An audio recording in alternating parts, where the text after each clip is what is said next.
जग जननी ओ कल्याणी,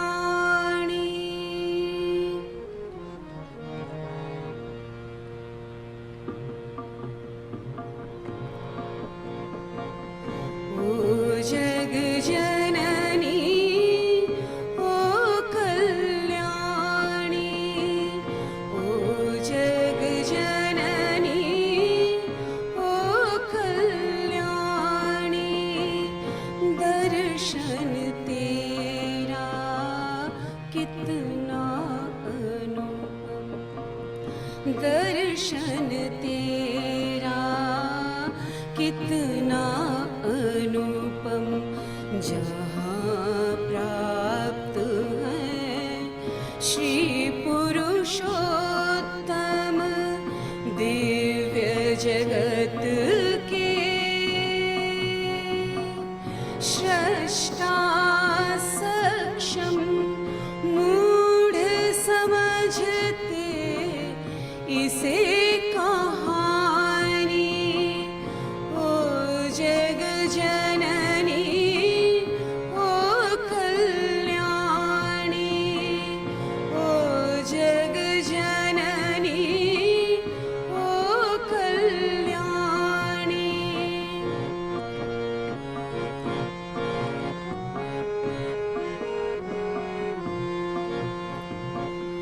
देती रहती जो तू प्रतिक्षण, प्राप्त रहे संस्पर्श सचेतन, देती रहती जो तू प्रतिक्षण, प्राप्त रहे संस्पर्श सचेतन, मिट जाए सब द्वंद निशानी, ओ जग जननी ओ कल्याणी, ओ जग जननी ओ कल्याणी,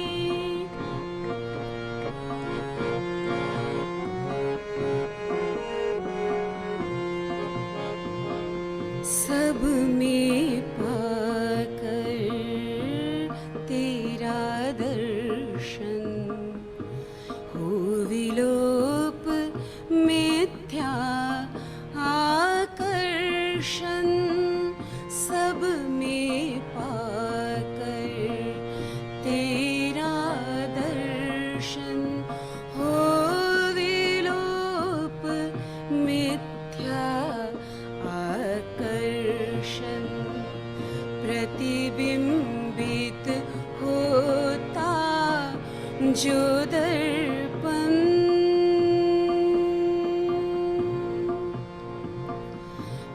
प्रतिबिंबित होता जो दर्पण,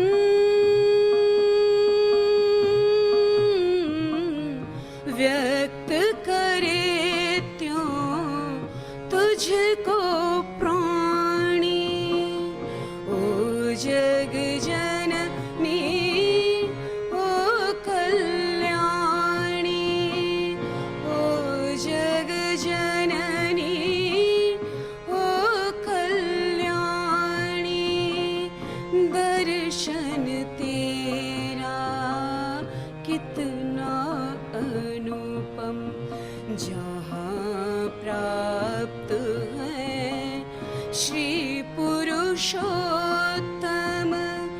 दिव्य जगत के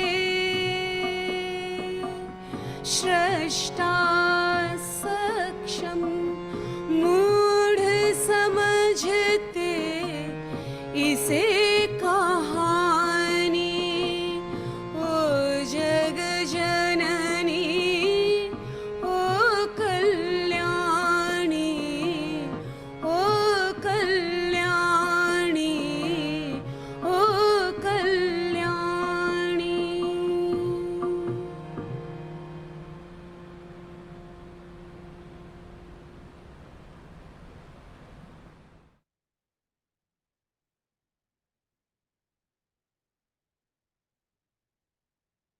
Dear brothers and sisters, the love and blessings of the Mother and Sri Aurobindo to all of you from Sri Aurobindo Ashram Delhi branch. This devotional song that you heard in the melodious voice of Prem Sheila is addressing the Mother as the one who is the one who looks after the welfare of all of us, who is the Mother to the universe. And the devotee at her very sight has gone into a rapture, an ecstasy. He's so enchanted by it that the devotee dwells on her as the one who can do everything, omnipotent, the one who is present everywhere in everything and everybody, the omnipresent. And then says that although she is capable of doing everything, those who are bewildered, confused, or ignorant think that it is all just a made up story. But then the devotee has seen her, has seen the divine in her, and is very sure of the experience. Now we turn to today's topic, and that is a short class, a class which doesn't go on to the usual 1 hour for the youth. And this should be of particular interest because the youth are generally short of time. So let's look at the video, which shows you this how we can make the class shorter and yet give a top to toe workout to young people.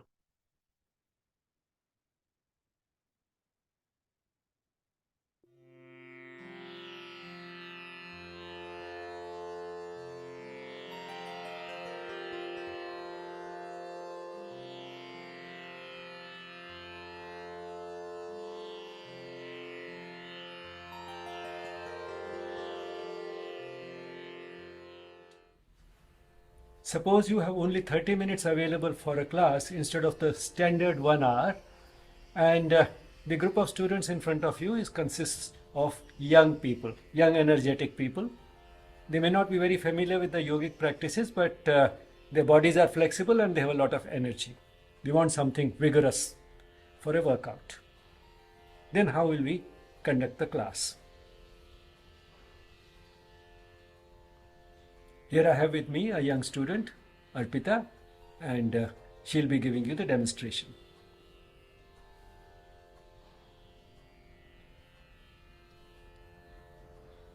Remove your glasses, wristwatches, remove from your pockets any phone or purse or keys that you might have. In short, get rid of everything that might obstruct your movements. Sit in a comfortable meditative posture. Close the eyes. We'll start the session with a prayer. A simple and short one. 3 Omkaras. Inhale.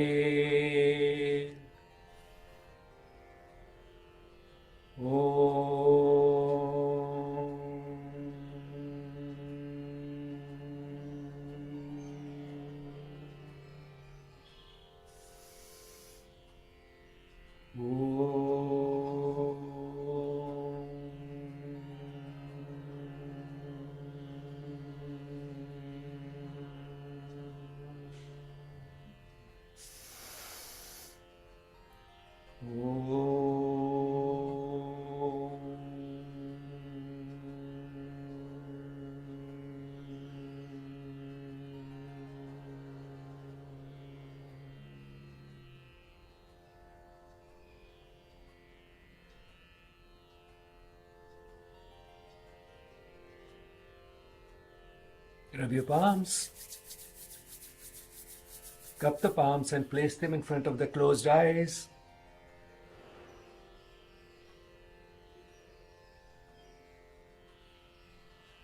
Bring the hands down slowly along the body. Open your eyes with a few blinks.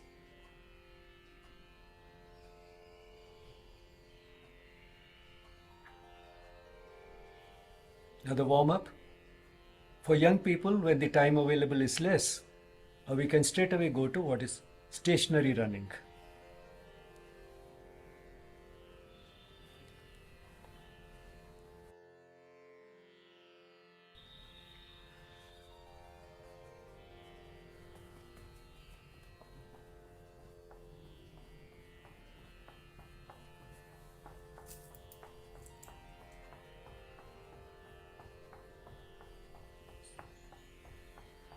A little faster. Take the legs a little further up.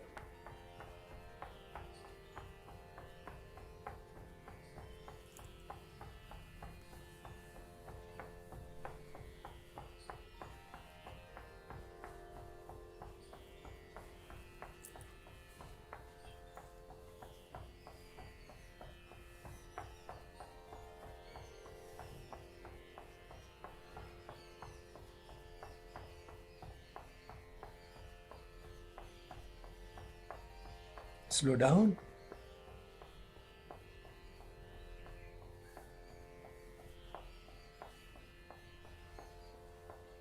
And now you may stop. Relax for a while in the standing position. Feet about a foot apart. The body and the mind totally relaxed. Shoulders drooping. The neck relaxed. Eyes closed.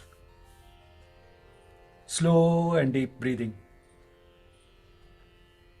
As you breathe in, the abdomen moves out. As you breathe out, the abdomen moves in.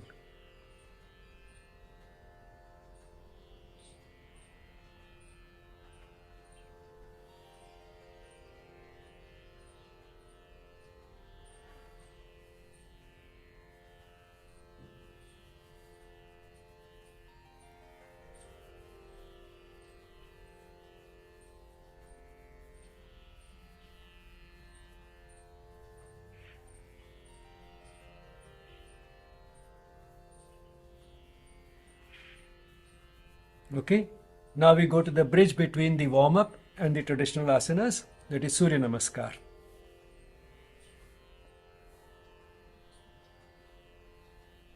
Leave about 1/3 of the mat in front of you and 2/3 behind.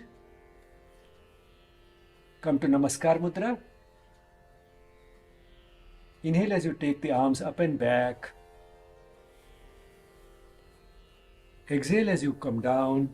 Try to reach the toes. Inhale as you go to Ashwasanchalan. Take one of the legs back. Hold the breath as you go to Parvatasana. Exhale as you come down to Ashtanga Namaskar. Let the chin be in contact with the mat, the chest, but keep the hips up. Keep the hips up. Inhale as you go to Bhujangasana. Exhale as you go to Parvatasana again. Inhale as you go to Ashwasanchalan. Exhale as you come to Padahastasana. Inhale as you go. Take the arms up and back. Return to Namaskar Mudra. In the next half of the round, try to keep in mind, if in the previous one you took the left leg back first, this time you take the right leg back first. Okay? Inhale as you take the arms up and back. Exhale as you come down. Inhale as you go to Ashwasanchalan. Hold the breath as you go to Parvatasana. Exhale as you come down to Ashtanga Namaskar. Inhale as you go to Bhujangasana. Exhale as you go to Parvatasana. Inhale as you go to Ashwasanchalan. Exhale as you go to Padahastasana. Inhale as you take the arms up and back. Exhale as you return to Surya Namaskar. Namaskar Mudra.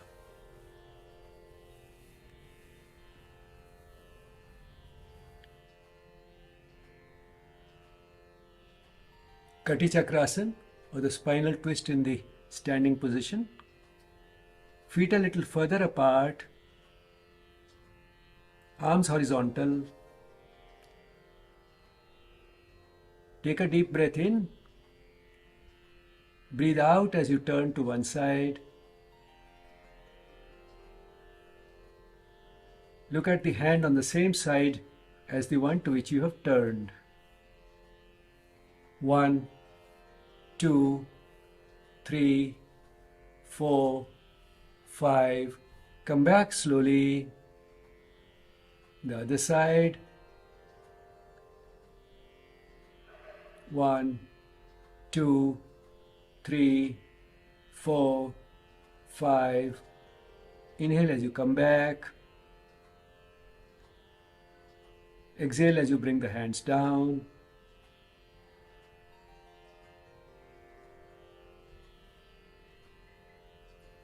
Utkatasana, or the chair pose.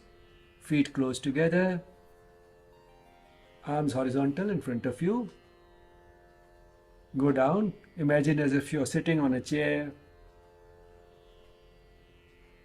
1, 2, 3, 4, 5. Inhale as you stand up. Exhale as you bring the arms down. Lie down in Shavasana.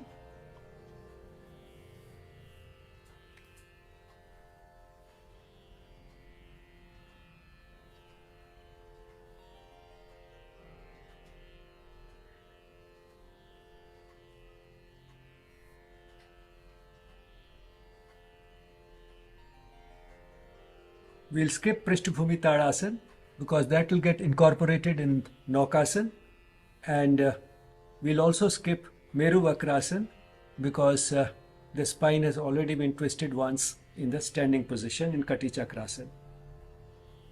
So what we'll do is we'll go straight away to Setu Bandhasana, or the bridge pose.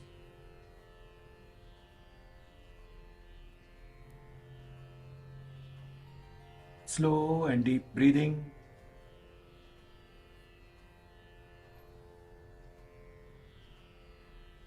Feet close together. Hands near the body. Palms facing down. Bend the legs. Separate the legs by a short distance so that the feet are the same distance apart as the shoulders. Still a little further apart. Okay. Try to take the heels closer to the hips a little bit. Now inhale as you lift yourself up in the middle and hold. 1, 2, 3, 4, 5. Exhale as you come down slowly. Relax in Shavasana.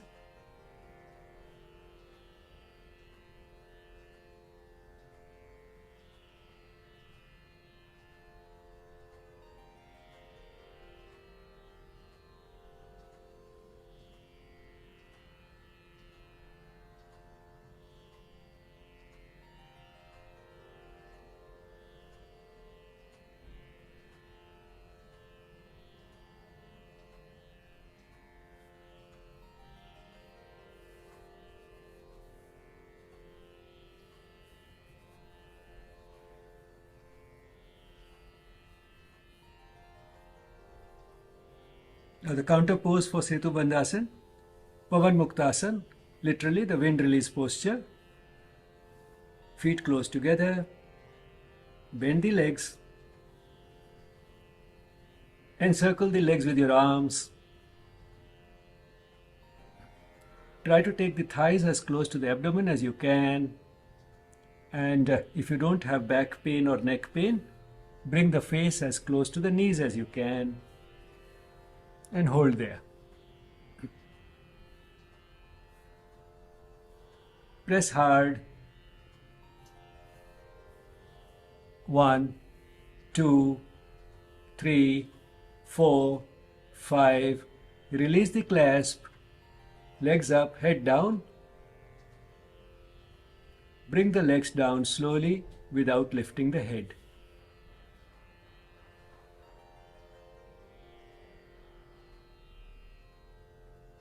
Relax in Shavasana. Slow and deep breathing. As you breathe in, the abdomen moves out. As you breathe out, the abdomen moves in.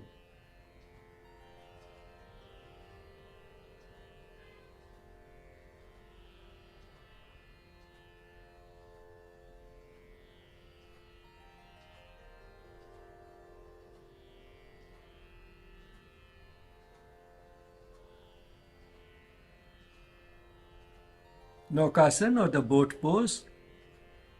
Feet close together. Take the arms overhead. Stretch as much as you can.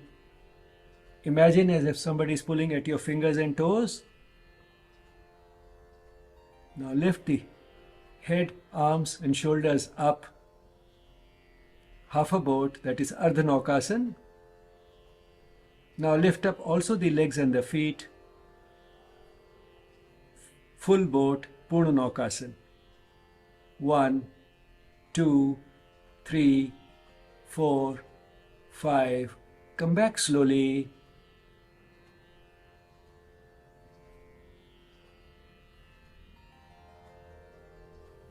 Relax in Shavasana.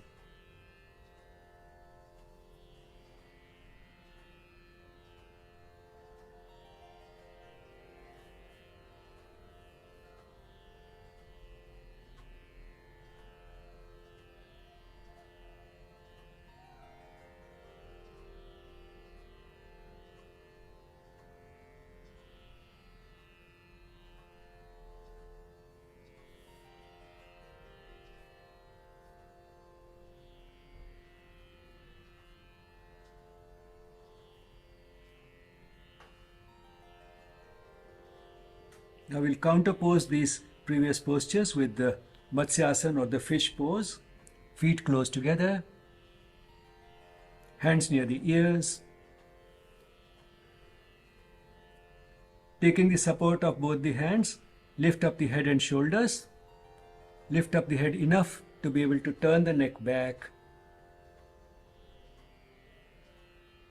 1, 2, 3, 4, 5. Press the hands on the mat again so that you can lift yourself up a bit. The head can be released and then you can turn to make the neck straight. Relax in Shavasana.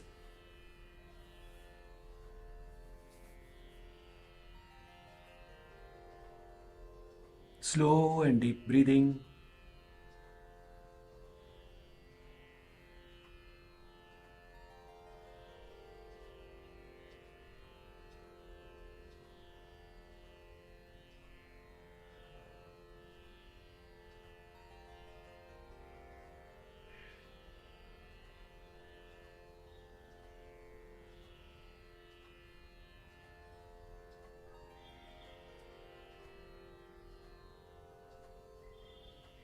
Sit up slowly.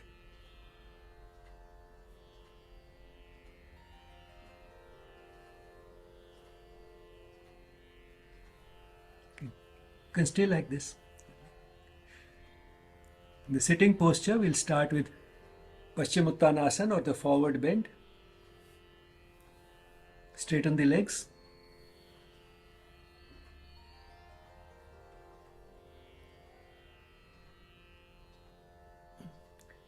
Inhale as you take the arms up.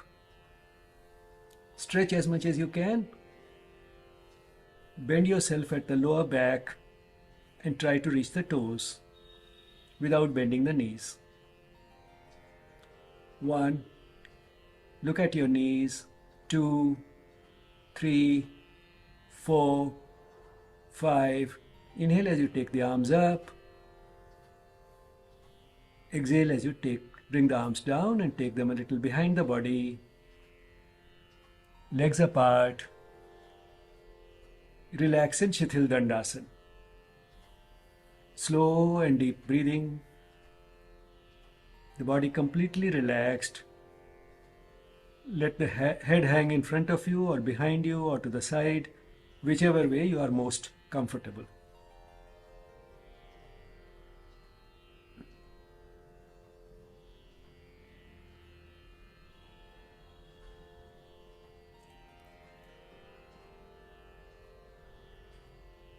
Now we'll counterpose it with Konasana, feet close together. Place the hands that are in a position that will be best for you in Konasana. Now lift yourself up in the middle. The legs, the back and the neck are in one straight line. Konasana or the inclined plane or the plank pose. 1, 2, 3, 4, 5. Come down slowly. Relax in Shithil Dandasana, feet a little further apart, feet a little apart. The body and the mind totally relaxed. The head hanging loosely. Slow and deep breathing.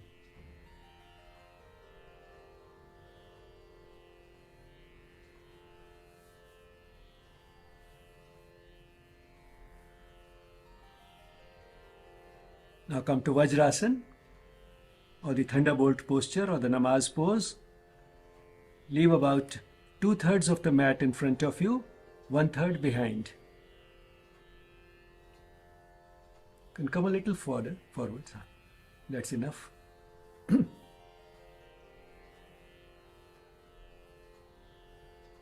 Inhale as you take the arms up. Stretch. Exhale as you come to Shashankasana or the rabbit pose.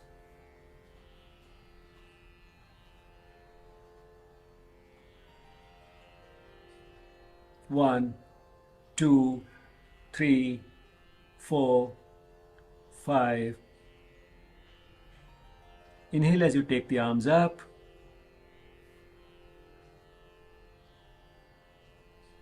Exhale as you bring the hands down to Vajrasana. Relax for a while in Vajrasana.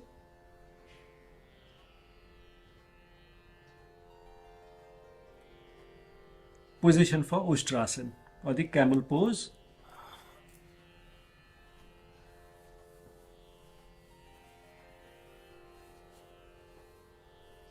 Knees a little apart, the same distance as the shoulder. Take the arms back one by one. Touch the heels.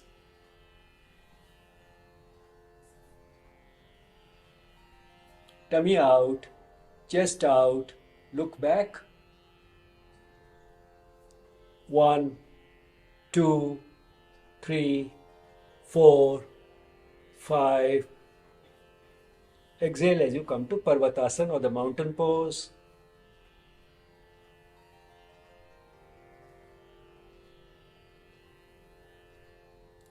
The head between your arms. Look at your knees. Give yourself a backward push. Try to form a perfect inverted V.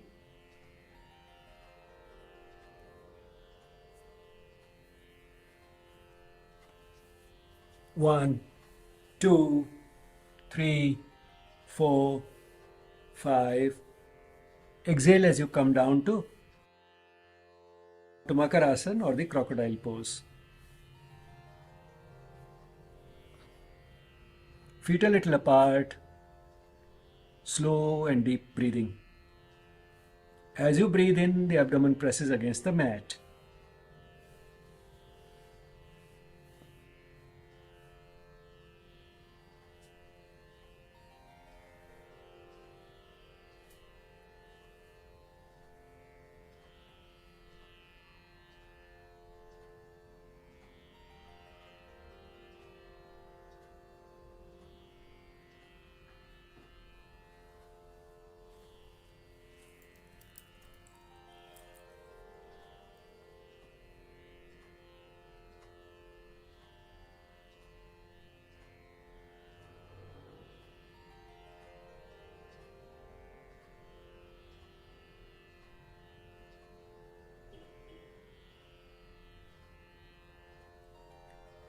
Bhujangasana or the cobra pose.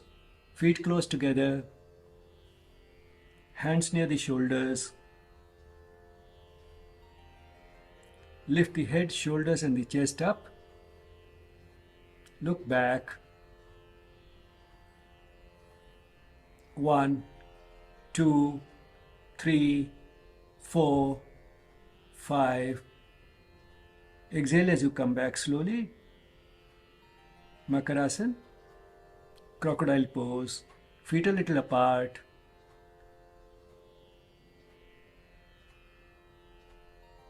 Slow and deep breathing.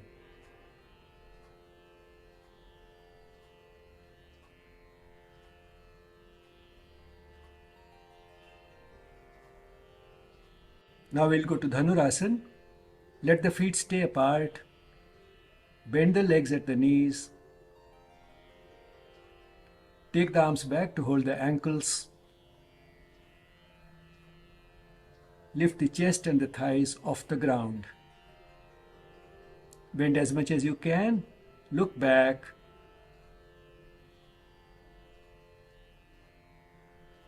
Relax. No furrows on the forehead. Bring a gentle smile to your face. 1, 2, 3, 4, 5. Come back slowly.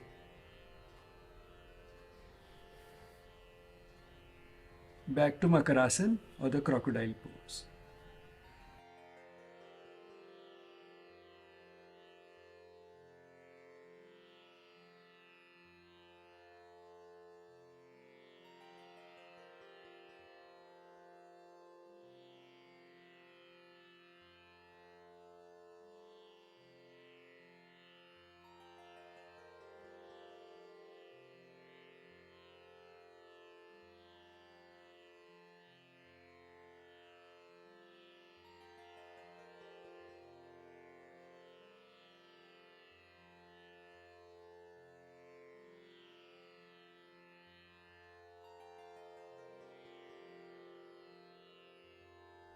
Feet close together. Taking the support of both the hands, sit up slowly. Giving yourself a counter pose to the previous postures.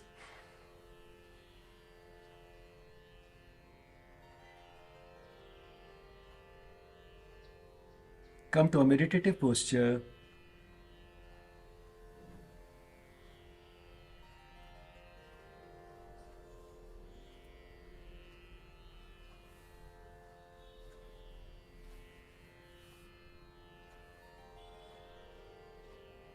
Sit in a meditative posture.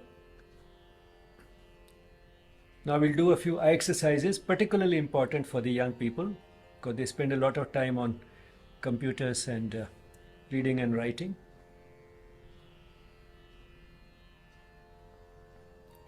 Look left and right slowly without moving the head, just using the movements of the eyeballs.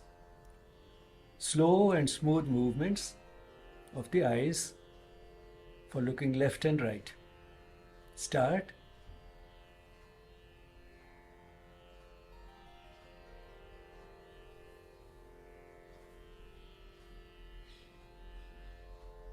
Okay, rub the palms. Place the cupped palms in front of the eyes. Relax the eyes.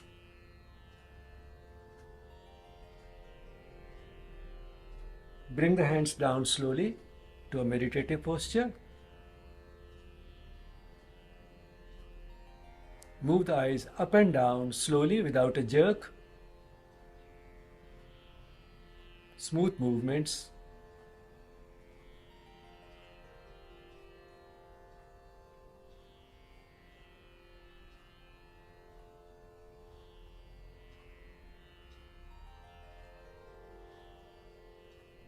Relax the eyes.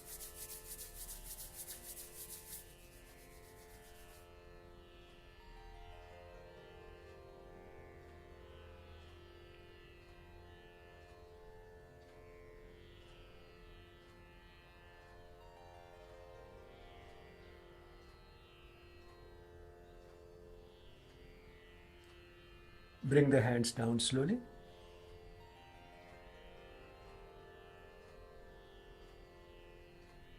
Open your eyes. Diagonal movements, up and left, down and right.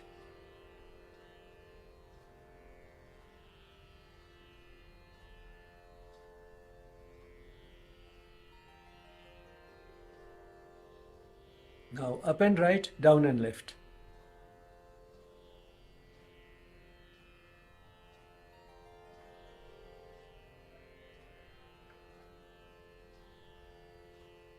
Okay? Relax the eyes.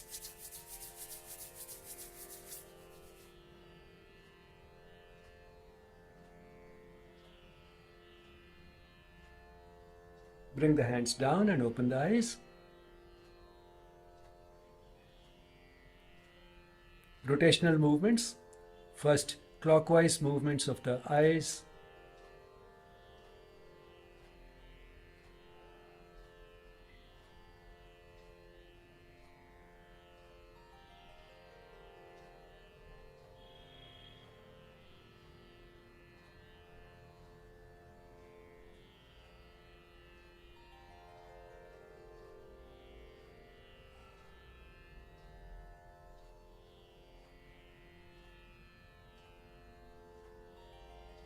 Anti-clockwise.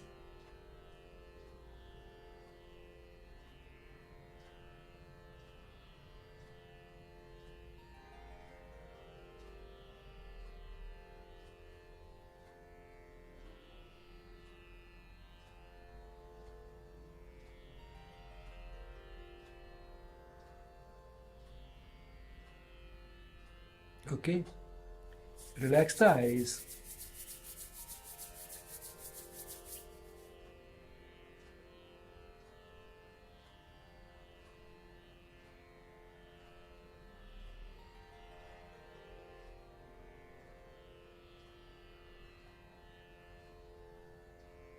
Bring the hands down. Full yogic breathing. One hand on the chest, one on the abdomen.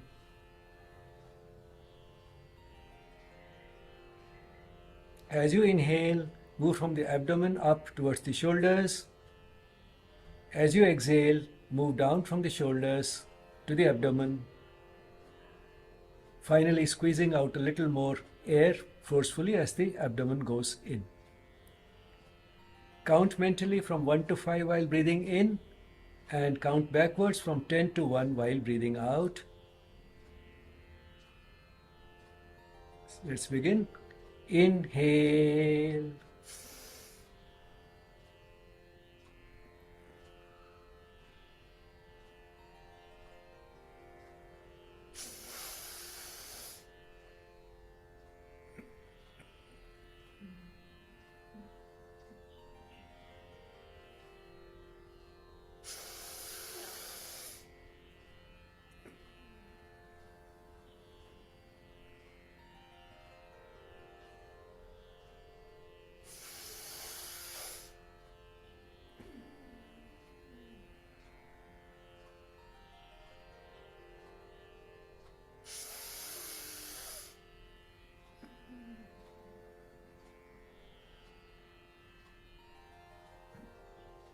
After the current round of breathing, you may stop the practice, bring the hands to a meditative posture, and resume natural breathing.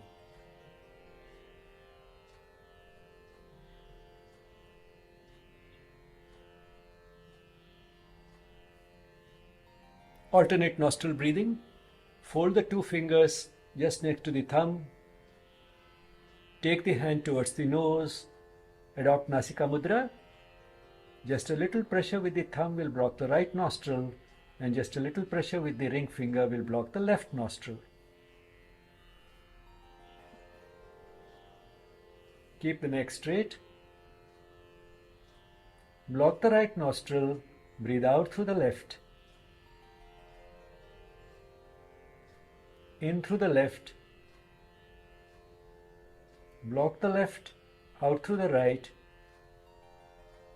In through the right. Block the right. Out through the left. in through the left, block the left, out through the right, in through the right, block the right, out through the left. Continue like that at your own pace.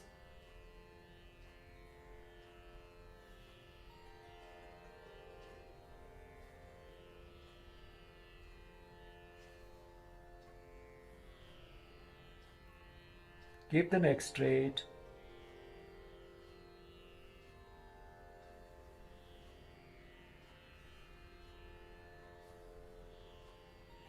Slow and gentle breathing without making any sounds.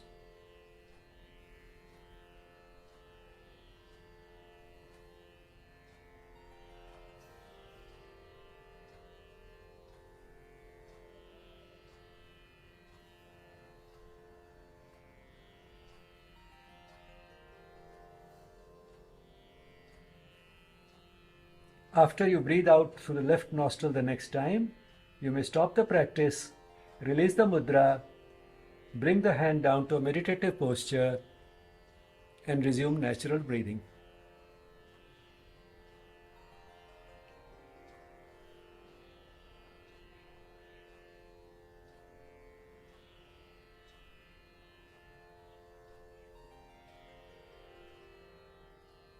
Next we go to Kapalabhati.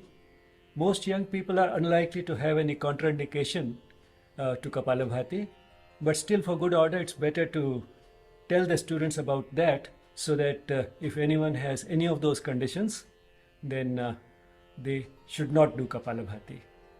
One of the contraindications which may be present in some of the students is women during their menstruation.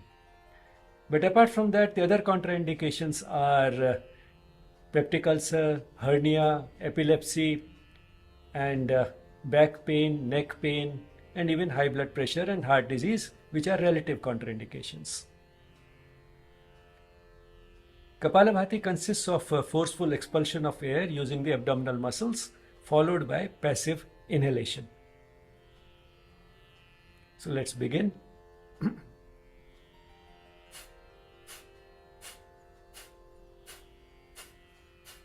Speed up.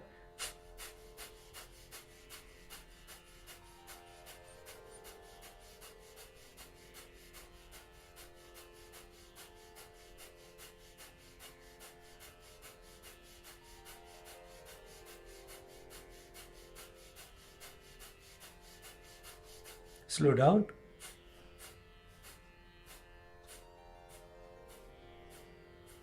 And now you may stop.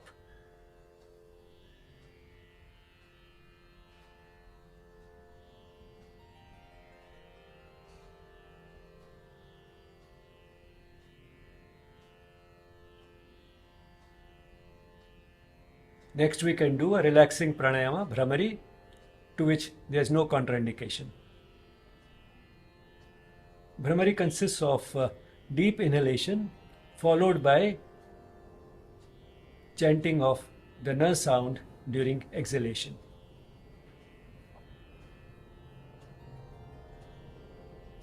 Inhale.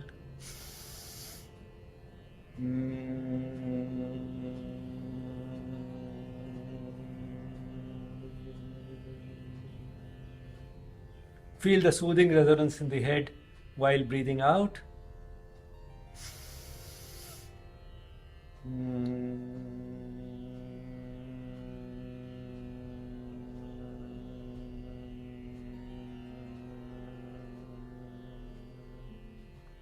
Feel the soothing resonance during the chant.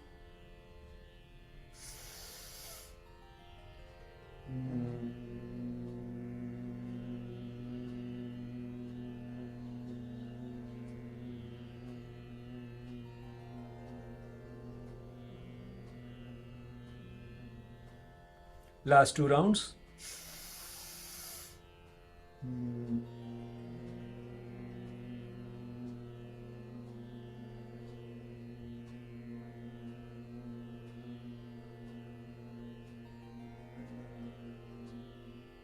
Take a real deep breath in.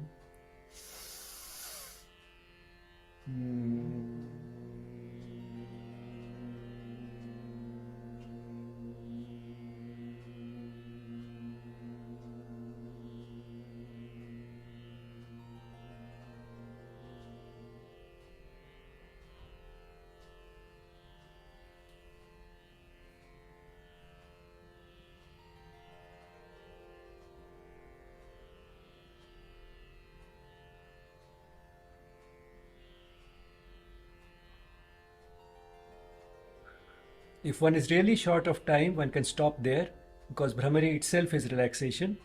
But ideally, one should have at least a short Shavasana. So we'll go for the short Shavasana at the end of this session. Please lie down.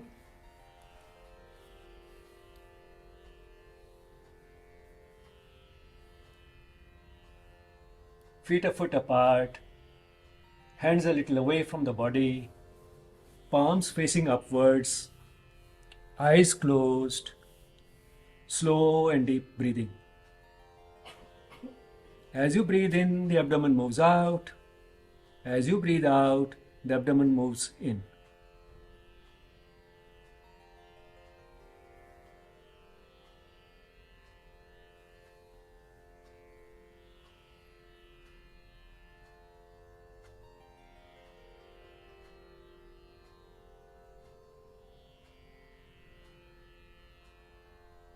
Let a wave of relaxation pass throughout the body, starting from the toes right up to the top.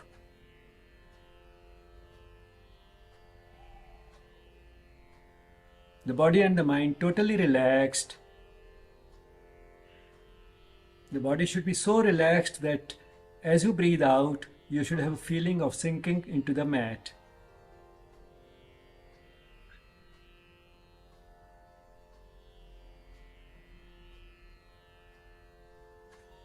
As you breathe in, float upwards, and as you breathe out, feel as if you're dropping on the mat like a stone.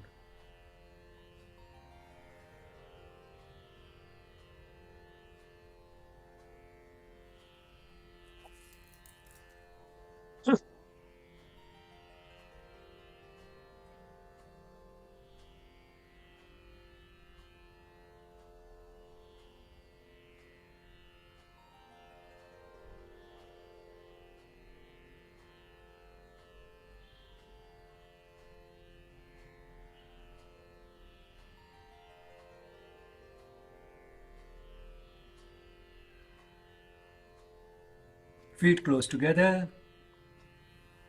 Taking the support of both the elbows, sit up slowly.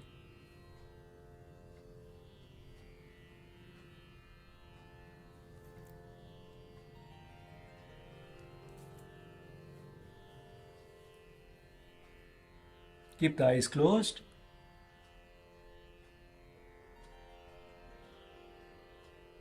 We'll end the session with a prayer. The three Omkaras. Inhale. Om.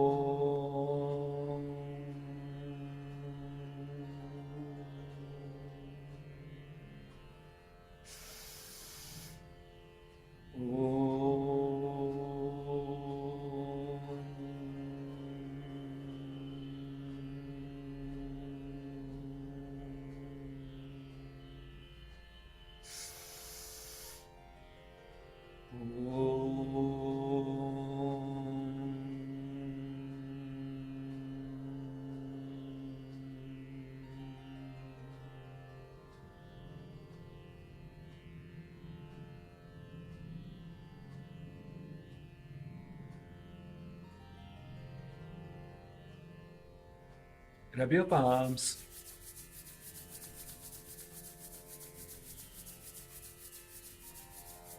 Cup the palms and place the cupped palms in front of the closed eyes.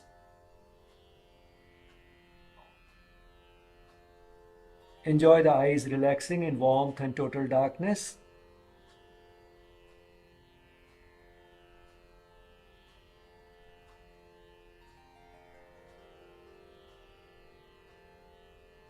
Bring the hands down slowly. Come to a meditative posture. Open your eyes with a few blinks.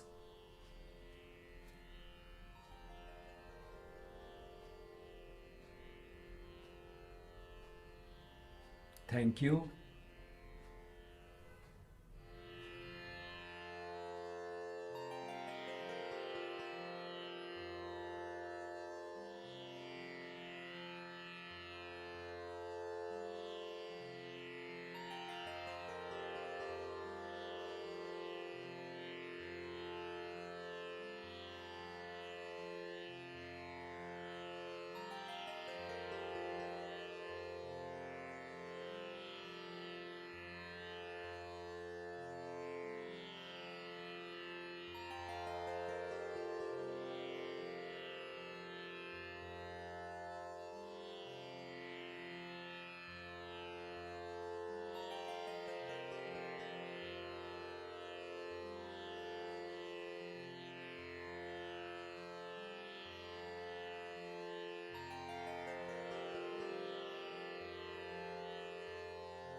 This class, which was supposed to be 30 minutes, went on a little longer. But if students have taken your classes for 4 or 5 days, then they will not need any detailed instructions, and that will save time. So this much of practices can fit into about half an hour.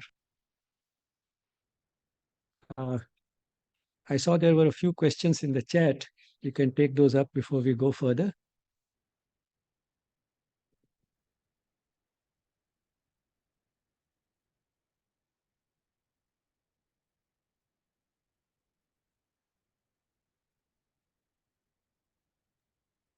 There's no question in the chat box.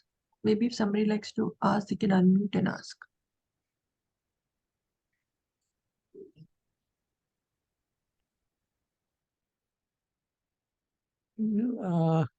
Here I can see one question. So it might Two be questions. directly to you, so you can read it out. Oh. I don't have it. Okay. So the students haven't addressed it to both of us or to everybody. I have a question about exercise. I started to do physical exercise of 20 minutes with 10 minutes relaxation afterwards since the last week only. But I feel feverish, low on energy level, and sleepy throughout the day. I know my body would resist. Uh, does it take long to adapt? Or should I switch to normal yoga practice of 1 hour, which has breaks in between? I'm unable to understand my body. Please guide me. When we try to reduce the duration of the class, we don't stop relaxing altogether between the postures. As you might have seen in this short class also, there was a relaxation between postures. That could be one reason why you feel tired during the day and feel sleepy.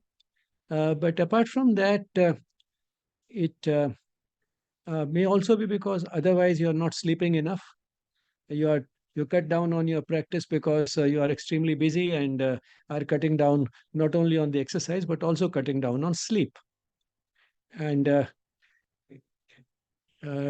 maybe there could be some other things. Maybe you are not eating enough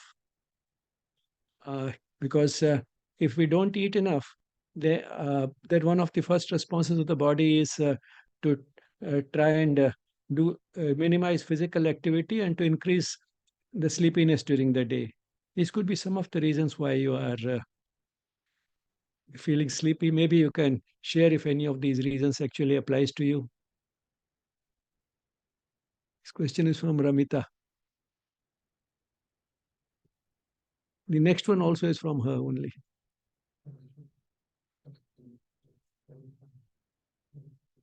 Yes, Ramita.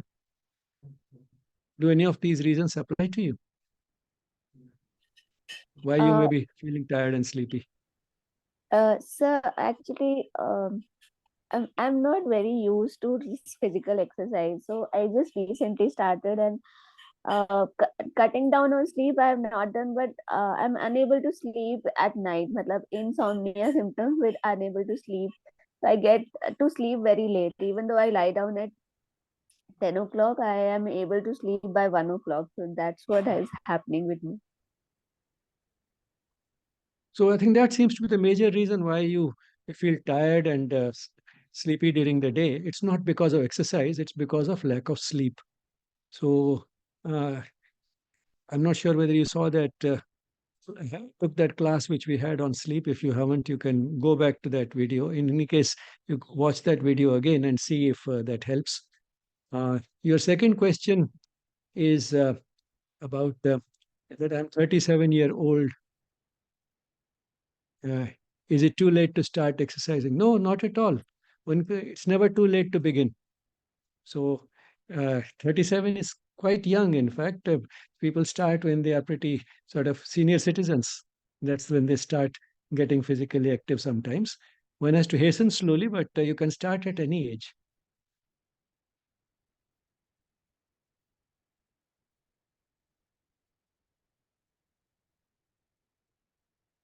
It should be yoga like so slow practice always, like 1 hour full 1 hour devoted time and with breaks in between. No, that's exactly the point of this class and the previous class. that it doesn't have to be exactly 1 hour. That's not a sacrosanct period. It can be less than that, it can be more than that. And if you have less time available, which is more often the case than having more time available, then you can still uh, make a judicious selection and finish it in less time and still get a top to toe workout. Of course, I mean, it's not that the benefits will remain the same or the session 20 minutes, but then benefits will be less. But all the same, it does help. And that's why, I mean, the idea is to bring out this that 1 hour is not sacrosanct. You can cut down on the time.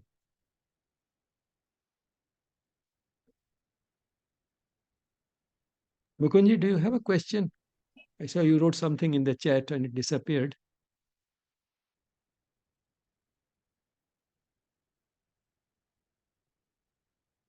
No, this is not a question, it's a comment. Okay, then what I'll do is before opening to more questions, I'll show a PowerPoint presentation in which I have anticipated some of the questions that you might have.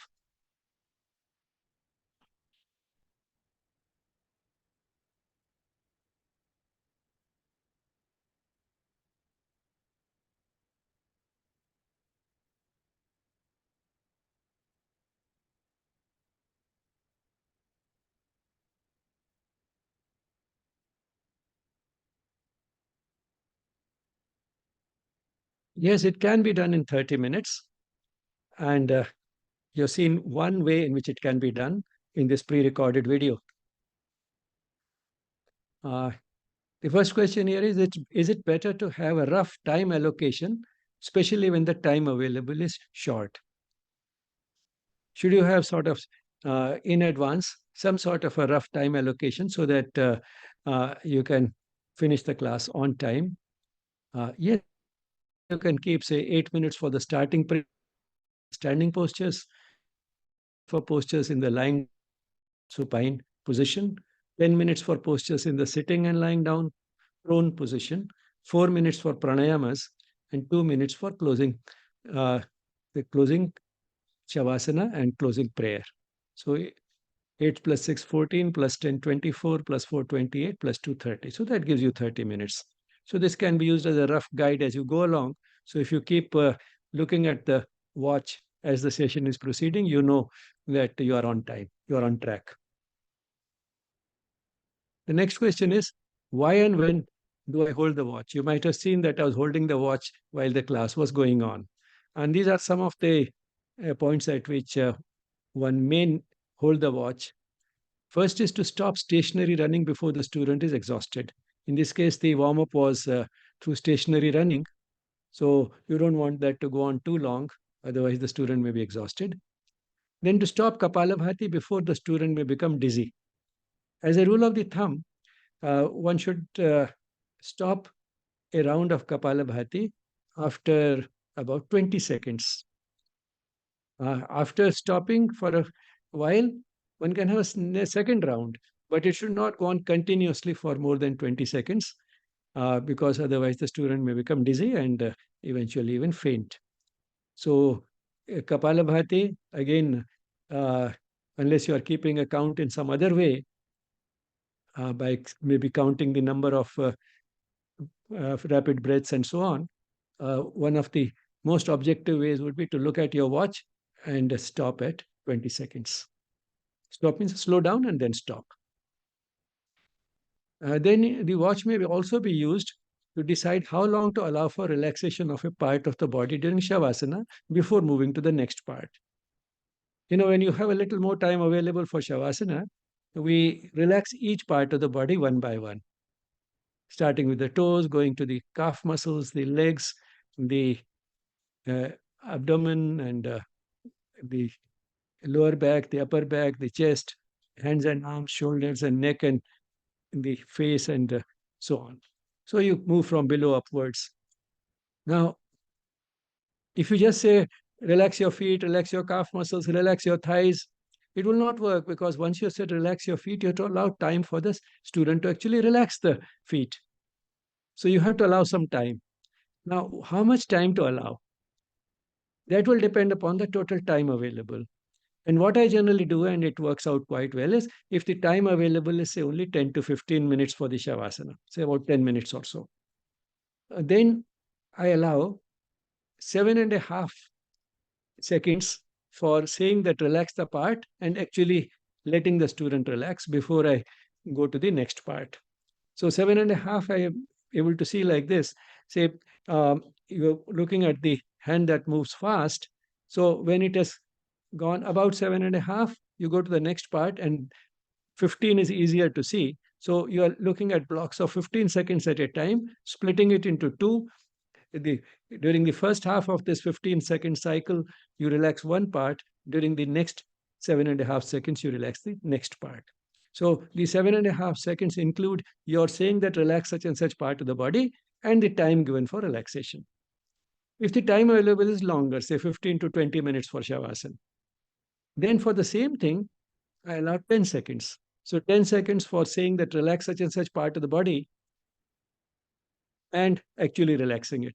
So it's only after 10 seconds that I move to the next part. Of course, you can use your discretion. In some parts of the body, particularly when it comes to the head and neck region, you may allow a little longer because that is where we store our stresses and strains. So, say when you are relaxing the eyes or relaxing the forehead, and at that point, you may make the instructions also a little more detailed. Instead of just saying, relax your eyes, you also say, let the eyes remain closed but not tightly shut. Now, that itself takes a little longer.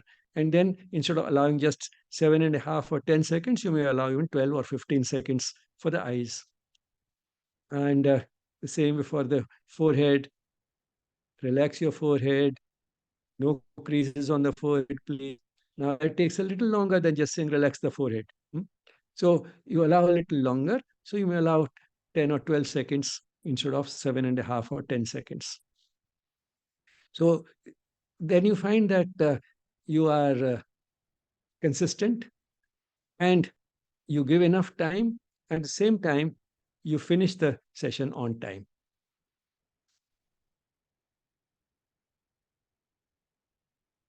Now, besides the watch, do I use any other timing devices? Yes, sometimes what I do is when I'm giving relaxation, say between the asanas, I don't look at the watch, but I myself start taking slow and deep breaths as the student is doing in Shavasana.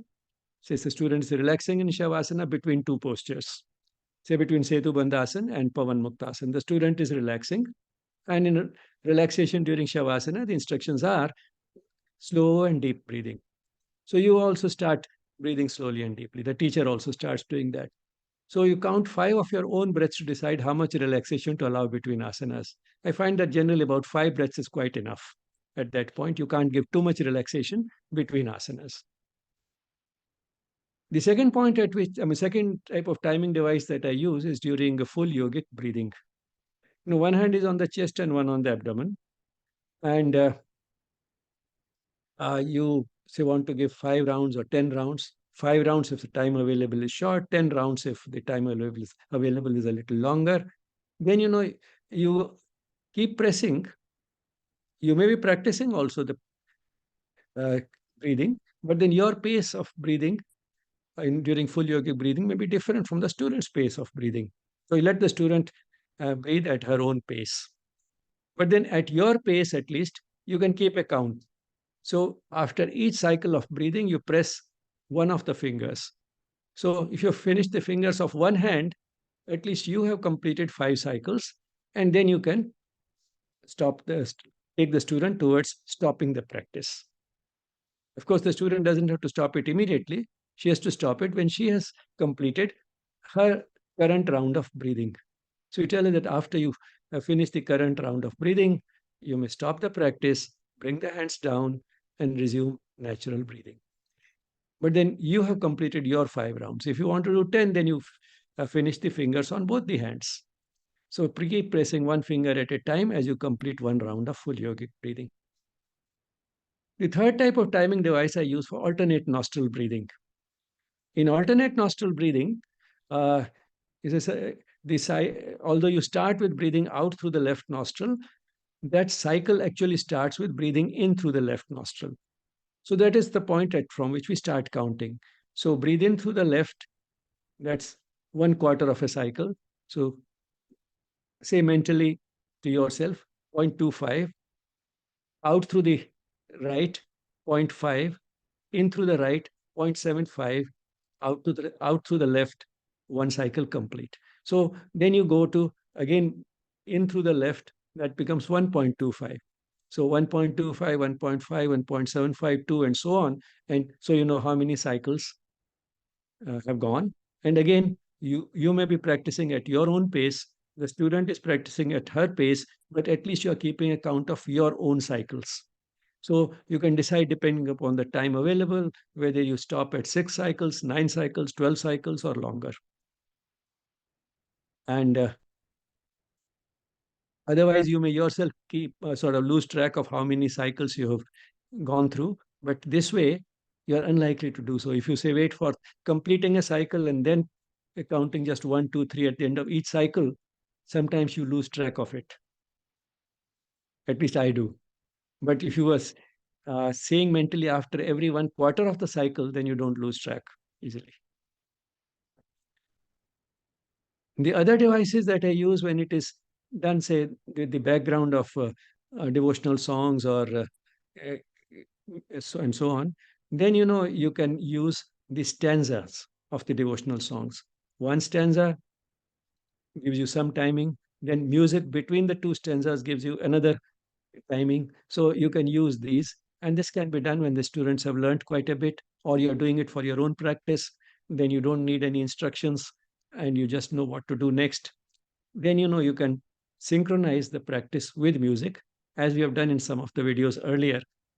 Particularly, I remember in yes.01 or yes.02. I think yes.02, the first video. In the first video, it was synchronized with music, which creates a meditative experience. So then you can use the stanzas of the devotional songs as timing devices. Sometimes a mantra may be used in the same way. So these are some of the other timing devices, so to say, which one can use during the class. Now in this class, for the short class for the youth, I skipped Shalabhasana. That was because the usual 3 asanas, which are done consecutively in the lying down prone position, Bhujangasana is for the upper back, Shalabhasana for the lower back, Dhanurasana is for the upper and the lower back combined. For a young person, Bhujangasana can serve as a preparation for Dhanurasana. Instead of straight away going to Dhanurasana, you're getting a simpler practice which exercises the upper back. Now that the back has been prepared for moving in that direction, for bending in that direction, now you can have the next asana, which bends both the upper and the lower back, and just go to Dhanurasana. You can skip Shalavasana. Saves a little time.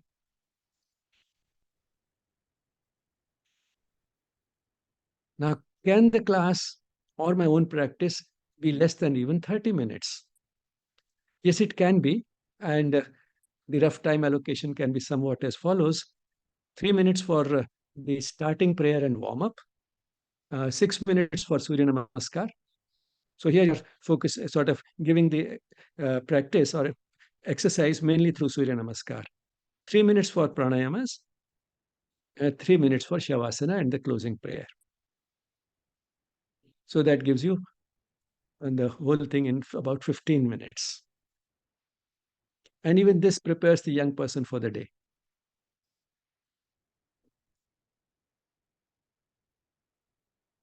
Now, what are the other ways in which one can make the session shorter? One way would be to restrict very strictly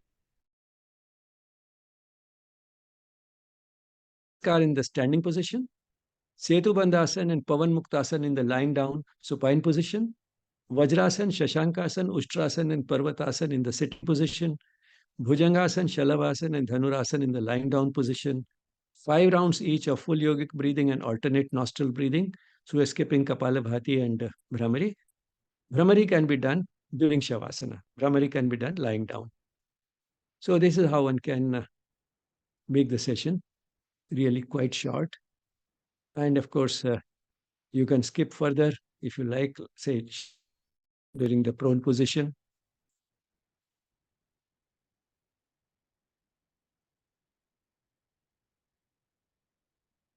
But one should not skip the relaxation between asanas, and one should not skip the relaxation at the end.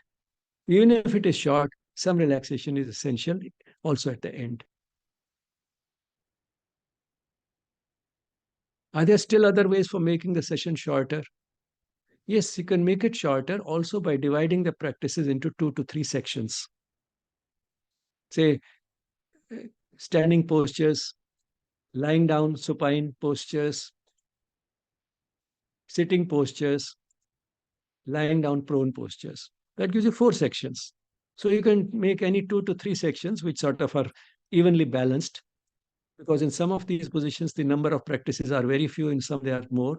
So somewhat evenly balanced. Say in this lying down prone position, usually you couple it with the Ustrasana and Parvatasana. So that becomes a little longer section. But some of the other sections are not so long.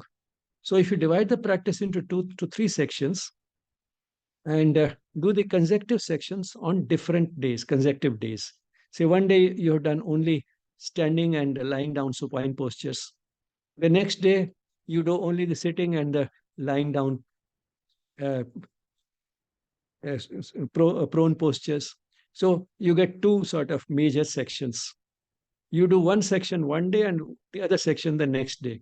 So if you keep doing alternately like that, then if the practice, say you practice 6 days in a week, you get 3 days for one set and 3 days for the other. So at least all the sections would get done at least twice every week.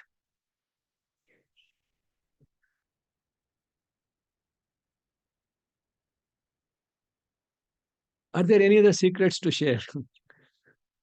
I mean, some of the time-saving devices, one can skip loosening the shoulders. If you start with the warm-up in the sitting posture, one can do the neck and the knees and the hips, but leave out the shoulders.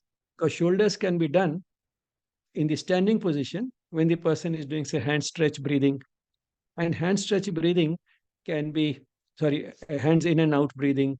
Hand stretch breathing can be not only straight forwards, but also 135 degrees, 180 degrees. Now, when you're doing hand stretch breathing 180 degrees, that can be combined easily with ankle stretch breathing. Don't just stretch the hands to 180 degrees, also stand on the toes while doing so. So you can combine hand stretch breathing 180 degrees with ankle stretch breathing. And in fact, for young people, one can skip virtually all the warm-up if Surya Namaskar is done. So Surya Namaskar itself serves both as the warm-up and the exercising from top to toe. So it gives a workout from top to toe and also serves as the warm-up.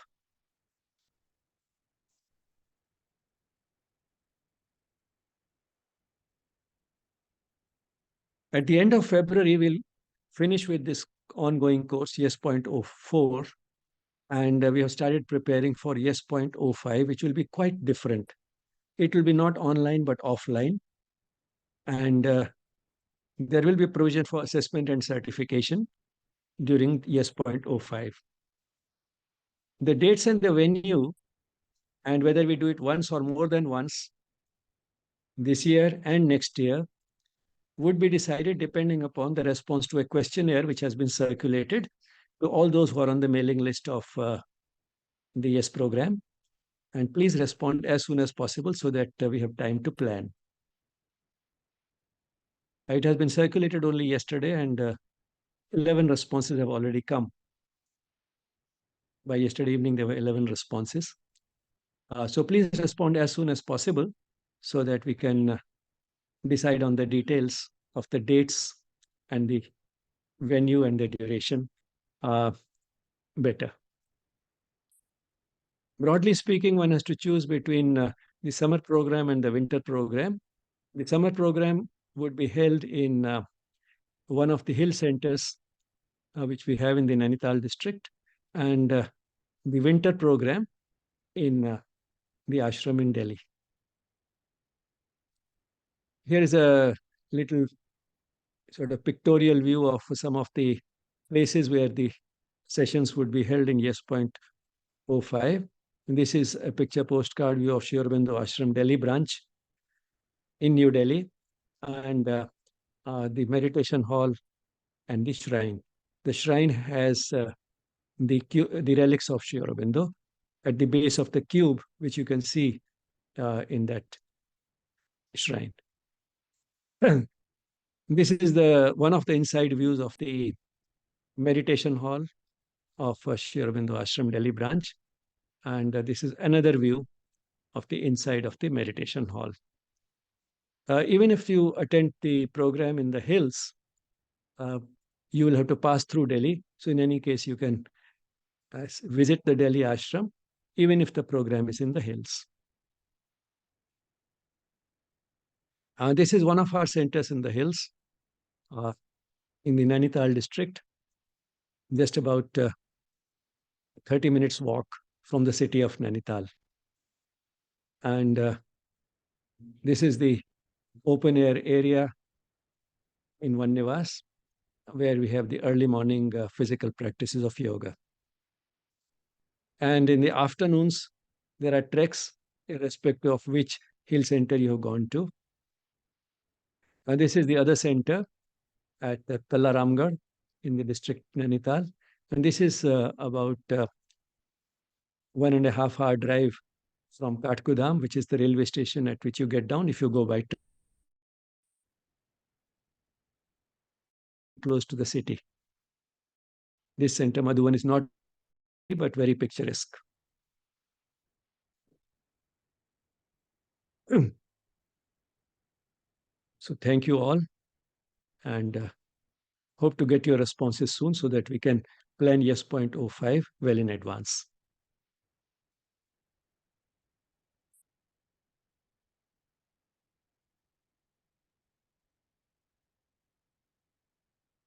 Any more questions now?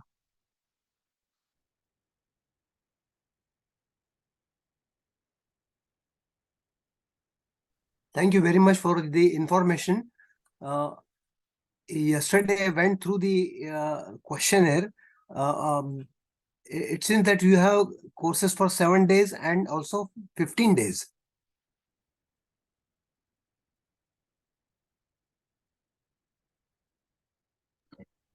Yes, we have given options so that the majority of people, what they will select, on that basis, we'll decide if we will have a program of a week or 10 days or 15 days.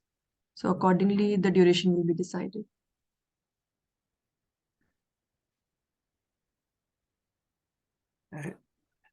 And the details about the fees, etc., will be declared little later, I suppose. No, so there is no fees for the program, only the accommodation fees, which we have already written in that email, is the only fees which we have. Okay. There is no extra fees for the course conduction or certification. It's only boarding and lodging which is required. Okay. And the examination will be on the last day. Yes. Thank you.